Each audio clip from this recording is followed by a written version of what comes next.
It's been 11 years since Malaysia Airlines Flight 370 vanished with no trace. In that time, we've lived through 3 presidential elections, a global pandemic, the rise of artificial intelligence, and even found water on the moon. Yet one question still lingers. Have we made any progress in uncovering what really happened to the flight that sparked the most expensive search in aviation history? On March 8, 2014, Malaysia Airlines Flight 370 is boarding its 227 passengers, 10 cabin crew, including the 2 pilots. Those 2 pilots were Captain Zahari Ahmad Shah and First Officer Farik Abdul Hamid. Everything so far has been routine as usual, with no hiccups. The Boeing airliner took off from Kuala Lumpur International Airport, bound for Beijing later in the morning. About to enter Vietnamese airspace, just over Kuala Lumpur. The last transmission sent was and suddenly disappeared from civilian radar. It hadn't even been an hour before all communications ceased. Although with military radar and satellite data, it was concurred the flight path of Flight 370 made a steep 40-degree bank to the left a few kilometers out, travelled back to the peninsula near Penang Island, headed for the right, and changed direction towards the southern Indian Ocean. After that point on, no further information was found on the plane's whereabouts. After word spread about the disappearance, multiple rescue teams and reconnaissance personnel spent weeks scalping the presumed areas it was last known. Nothing as close as even a plane seat was discovered in its initial search. This is the mystery of Malaysia Flight 370.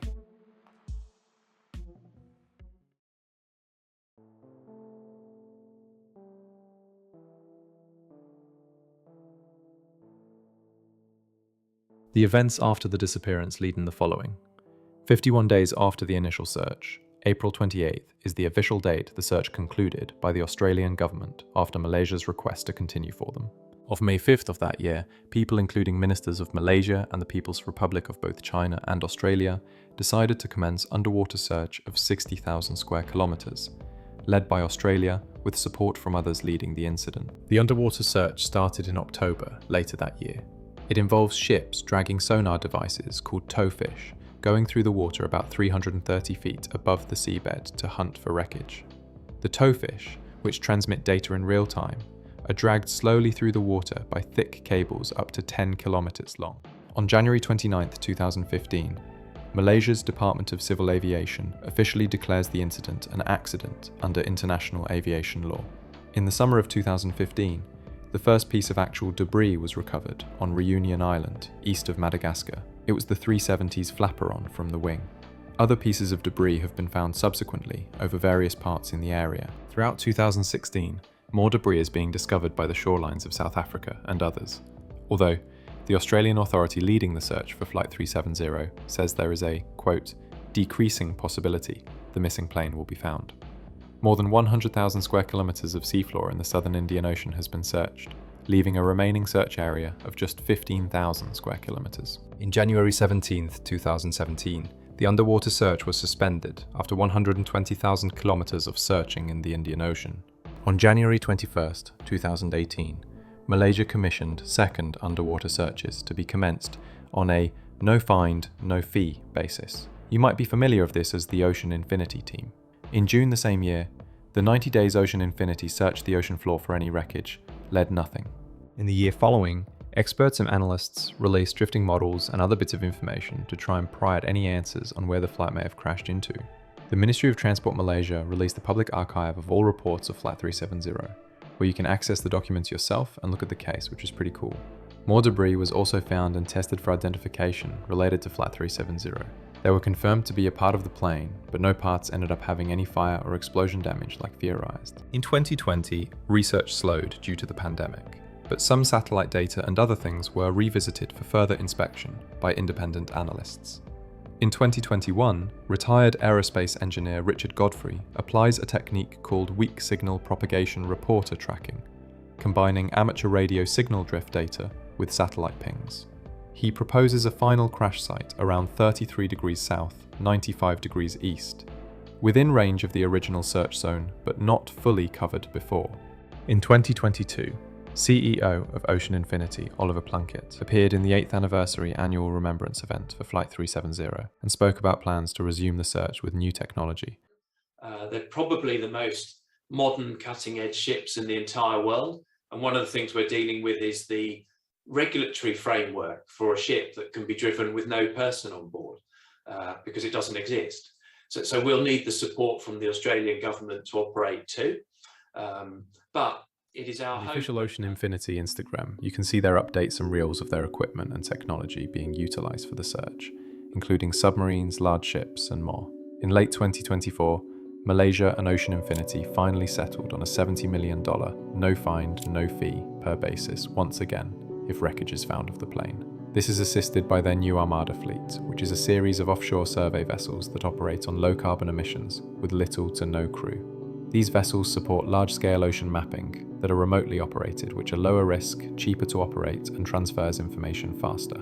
Ocean Infinity had taken delivery of the 8th and final Armada 78-metre vessel in January 2024. And as of 2025, it is reported that after a few weeks the search began, around April, that Ocean Infinity has paused that search due to unfavourable weather conditions, but will resume around October that same year. It is not the season, according to the country's transport minister. We will now dive into the various theories surrounding what really happened to Malaysia Airlines 370, starting with the most regarded and believed theory. The main pilot was suicidal and flew the plane till fuel exhaustion. During the initial disappearance in 2014, investigators searched through Captain Zahari Ahmad Shah's home and found his personal flight simulator. After the incident, computer forensics experts examined the simulator's hard drives and discovered several manually saved routes, some of which simulated long-range flights over the southern Indian Ocean, similar to Flight 370's actual route in real life. Based off this information, it is gathered that either it was a deliberate act by the pilot that was practiced at home, or it was innocent in intention, as pilots tend to experiment with different routes due to weather and other constraints. But this can explain why there seems to be no other interference by other parties like hijackers, and how the plane seemingly disappeared out of nowhere.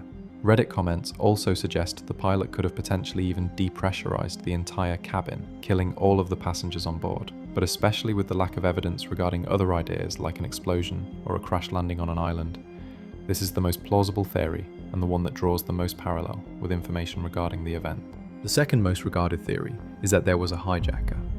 After the plane's disappearance, it was found later that two seeking asylums boarded, named Christian Kozol and Luigi Moraldi, boarded the plane with stolen European passports. However, it was concluded they were seeking solely asylum and had no malintent. They were officially ruled out after there seemed to be no ties to sabotage. However, all in all, this idea sounds plausible since Captain Zahari Ahmad Shah had no history and was seen as a nice guy, but evidence is far and few regarding this theory. The third theory is that the plane crash-landed, not in the ocean, but on an island. Various images and ideas centre around different paths towards remote islands in the Indian Ocean, and it could have definitely been possible regarding their location related towards the plane's path. It's been theorised it may have landed on Diego Garcia, a secret US military base that could have resulted in a secret diverted path that nobody knew. Other theorists say islands in the general vicinity could have also been possible. However, with the lack of any wreckage, bodies, and overall data pointing to this idea, it's ruled out for now. After more than a decade, Malaysia Airlines Flight 370 remains one of the greatest mysteries in modern history. The world has mapped the seafloor, tracked drifting debris, and tested every possible theory. Yet the core question, what really happened that night, is still unanswered. In 2025, Ocean Infinity's new autonomous fleet prepares to dive deeper than ever before, armed with new data, better technology, and the same determination that's kept this case alive for over a decade. For the families, investigators, and everyone still watching, the story of MH370 isn't over. Until the wreckage is found and the final moments are understood, this mystery will remain a reminder of how vast our planet still is, and how far we'll go to find the truth.